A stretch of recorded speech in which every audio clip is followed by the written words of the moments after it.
Ontem a extrema-direita europeia sofreu uma enorme derrota, porque o atual presidente da França, o Emmanuel Macron, ele se reelegeu, derrotando a opositora, que é a Marine Le Pen, que é uma extremista de direita tradicional da França, que já participou de outras eleições e está ali sempre na rabeira, né, tentando alcançar um posto ali, e é uma ameaça. É uma ameaça para a democracia francesa e é uma ameaça para a União Europeia e, se a gente vai pensar, né, nesse movimento global de extremistas de direita, é uma ameaça para o mundo inteiro também, de certo modo, porque isso vai reforçar um discurso. Mas eu quero aqui analisar alguns mapas com vocês aqui para a gente entender como se dá essa dinâmica da extrema-direita na Europa, nos Estados Unidos e no Brasil também. Como isso acontece e como isso reflete também nos votos das pessoas. Mas antes disso, já curte esse vídeo, deixa aqui embaixo dando um bom dia no comentário e também se inscreva no canal se não for inscrito. E eu quero agradecer a todos vocês que se inscreveram também no último dia para o meu curso Como Vencer um Debate Tendo Razão. Foram centenas de pessoas que se inscreveram, então eu realmente espero que vocês curtam o conteúdo do curso, que isso ajude você a elaborar melhor argumentos, a compreender o debate, como se dá, e também a se precaver contra táticas maliciosas ou errôneas de debater. Então, obrigado a todos vocês que confiaram no trabalho e realmente espero que vocês curtam o material e aproveitem. Mas vamos falar aqui sobre a extrema-direita na França, na Europa no geral, e nos Estados Unidos e no Brasil, e como se dá essa dinâmica dos votos. Então, para começar, eu quero dividir com vocês aqui um mapa da França, que foi dessa última eleição. Isso aqui está no portal Euronews. Você tem um mapa aqui, em amarelo estão os votos do Macron e em cinza estão os votos da Marine Le Pen. Nessa última eleição, o Macron venceu com 58,54% e a Marine Le Pen perdeu a eleição com 41,46%. Isso aqui foi uma demonstração da França, né, dos franceses, de repúdio ao projeto da Le Pen, mas se formos pensar em relação à eleição anterior, que foi 2017, a margem de vantagem do Macron caiu bastante em relação à Le Pen.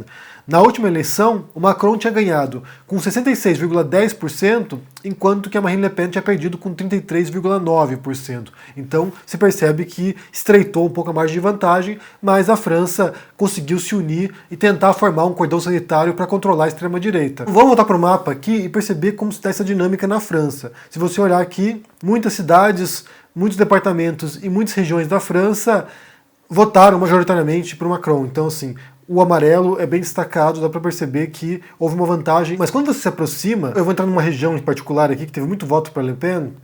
Quando você entra, por exemplo, aqui no distrito N, você percebe aqui que os votos da Le Pen estão praticamente em todas as regiões, com exceção nas cidades grandes. E esse é um padrão que você percebe em todo o país. A Le Pen ganhou majoritariamente nas zonas rurais, no interior da França, enquanto que nas grandes cidades o Macron ganhou com vantagem disparada às vezes. Em algumas cidades, como Paris, por exemplo, passou de 70% de votos para o Macron. Então, esse fenômeno na França, a gente vai olhar, a gente vai comparar com outros cenários para perceber como é um padrão, de fato, como se reproduz em outros cenários na Europa e Estados Unidos. Então vamos voltar aqui para a última eleição americana, na qual venceu o Joe Biden. Esse aqui é um mapa do New York Times, bastante completo, eleição 2020. E aqui você vai observar nesse mapa que o vermelho são as regiões que votaram para o Trump. Tem alguns estados que não tem aqui, porque eles não incluíram os dados, não sei porquê. Mas em vermelho estão os votos para o Trump e em azul estão os votos para o Joe Biden. Olhando esse mapa, você percebe como, em questão de território, os republicanos, nesse caso, né, o Trump, tinha uma vantagem desproporcional ao Joe Biden. Mas quando você percebe o padrão que está aqui nesse mapa, que é um padrão parecido com a França, você percebe que em boa parte das grandes cidades o Joe Biden ganhou disparado. Você tem cidades com alguns milhões de habitantes, enquanto você tem zonas rurais que são imensas e tem ali poucos habitantes, às vezes centenas de habitantes ou poucos milhares de habitantes.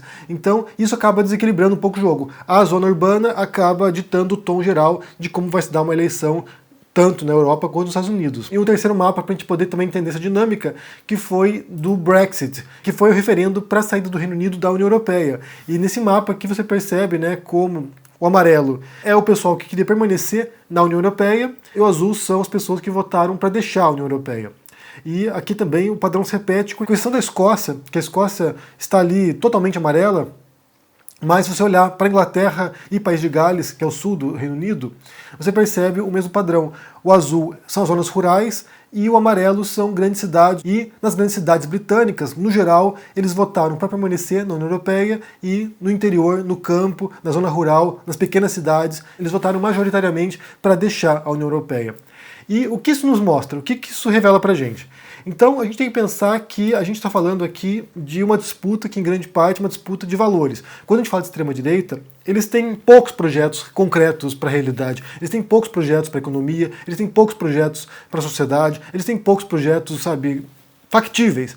Eles falam muito na questão de valores, de resgatar valores tradicionais, de resgatar, sabe, um brio que se perdeu com o passar do tempo, de resgatar o tempo glorioso do país, de enfrentar inimigos imaginários, enfrentar os comunistas, enfrentar as feministas, enfrentar os gaysistas. Ou seja, eles têm lá uma pauta de costumes que é o que mobiliza as bases, e essa pauta de costumes ela cai muito bem com a população, geralmente do interior, ou seja, que tem pouco contato com essas pessoas. Essa é uma coisa curiosa, né? As pessoas mais preconceituosas nos países são geralmente as pessoas que têm pouco contato com o diferente.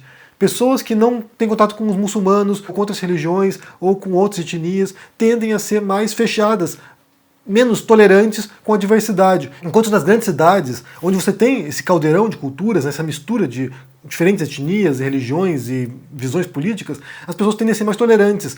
Talvez porque compreendam que não tem nada demais. E você tem um vizinho muçulmano, um vizinho indiano, um vizinho paquistanês, um vizinho mexicano, um vizinho, sei lá, qualquer outra coisa. Então, assim, quando você convive com o diferente, você percebe que não tem nenhum drama. Pelo contrário, que é estimulante, que é você conhecer coisas diferentes, de você, sabe, ter acesso a uma visão de mundo diferente da sua. Então, há uma tensão, de fato, entre uma visão aberta de mundo, uma visão mais tolerante, e uma visão mais fechada, mais preconceituosa, mais intolerante. E aí a extrema-direita vai e capitaliza em cima desses preconceitos. É o modo como eles conseguem convencer uma parte do eleitorado a votar neles. Então basta pensar, por exemplo, no Brexit. O Brexit para mim é exemplar porque ali foi basicamente um discurso em torno da xenofobia. Era um grupo de pessoas que queriam que o Reino Unido deixasse a União Europeia com base no discurso de que estava acontecendo uma invasão de imigrantes. E daí era racista, porque as imagens mostradas eram de refugiados sírios, eram de, sabe, negros, ou seja, havia uma paranoia coletiva de que estava acontecendo uma invasão no Reino Unido, e para evitar que isso acontecesse,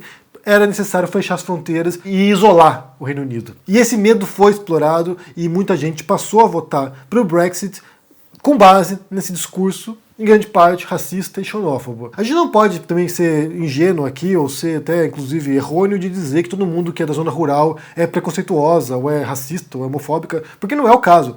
Não é o caso. Mas o que acontece é que a gente não pode negar que nesses países, né, ou nessas regiões, Europa, Estados Unidos, certamente você tem uma população que está ressentida, e aqui não é questão de costume, não, aqui a gente fala de questão econômica mesmo, né? Pessoas que sentem que perderam na história, sentem que ficaram para trás na história do país. E aí elas sentem que os políticos não representam a sua visão de mundo, ou a sua proposta, ou os seus objetivos, ou as suas necessidades.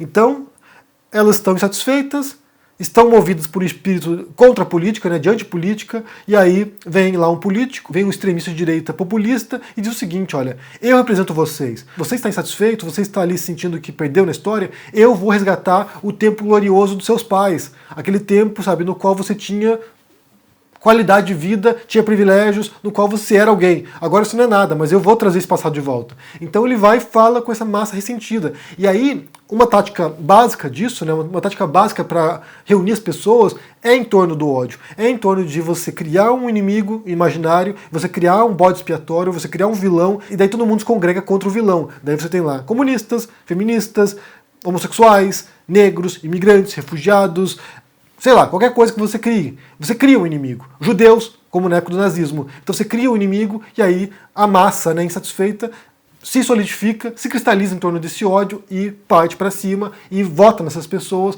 para poder limpar o país, para poder, sabe, retornar aquele período magnífico que eles achavam que existisse. Porque não existe, na verdade, né? Esse período glorioso também é um mito, né? É uma mitificação da história. Mas é como eles trabalham.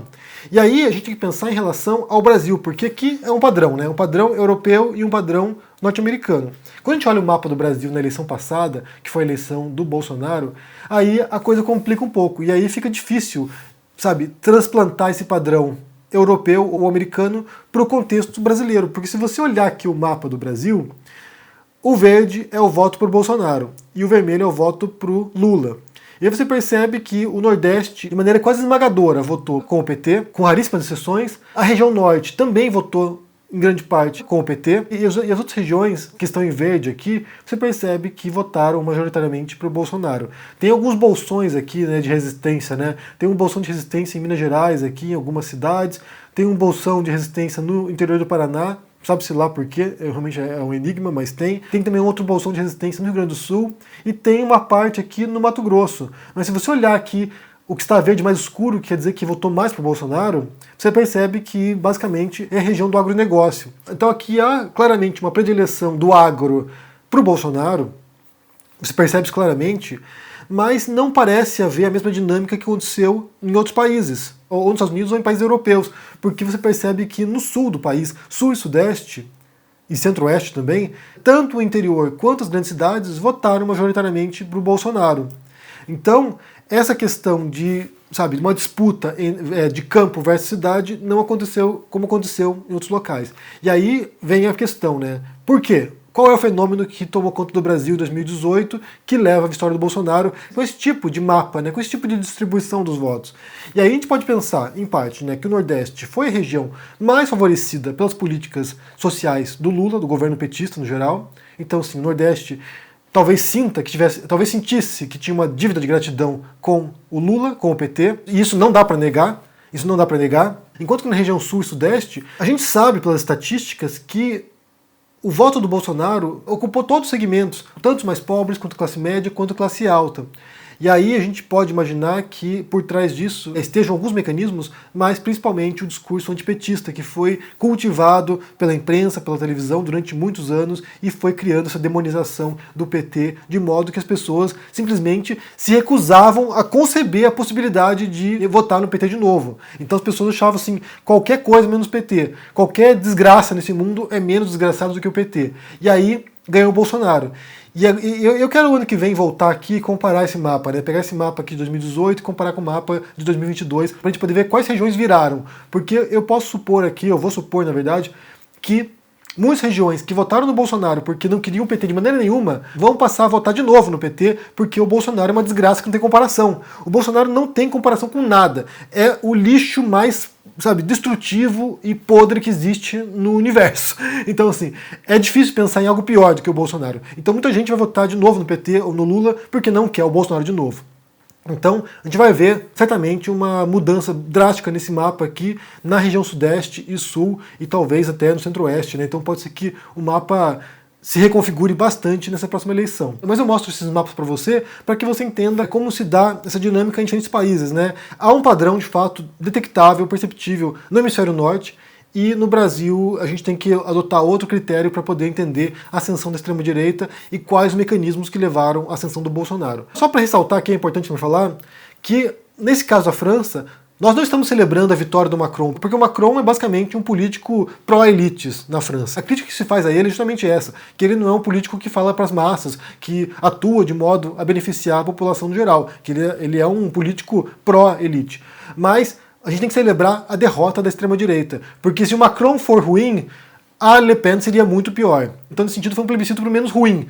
E no caso da extrema-direita, ela sempre vai ser destrutiva, porque a mensagem dela é de ódio, a mensagem dela é de divisão, a mensagem dela é de perseguição dos opositores políticos. Então, isso é um grande perigo para a democracia e para a política no geral. Só último recado, que está disponível na Amazon, falando em estrangeiros, falando em imigração, está disponível na Amazon meu texto novo sobre o tempo que eu passei em Portugal, contando algumas histórias de lá e também dividindo algumas histórias de xenofobia. Então, vá lá, confira. Me diga o que vocês pensam sobre essa história aí da derrota da Le Pen na França e vitória do Macron. O que você pensa dessa história? E olhando esses mapas, você percebe esse padrão, né, de uma disputa entre zona rural, entre interior e cidade, entre metrópole, e como há uma exploração desse ressentimento na população.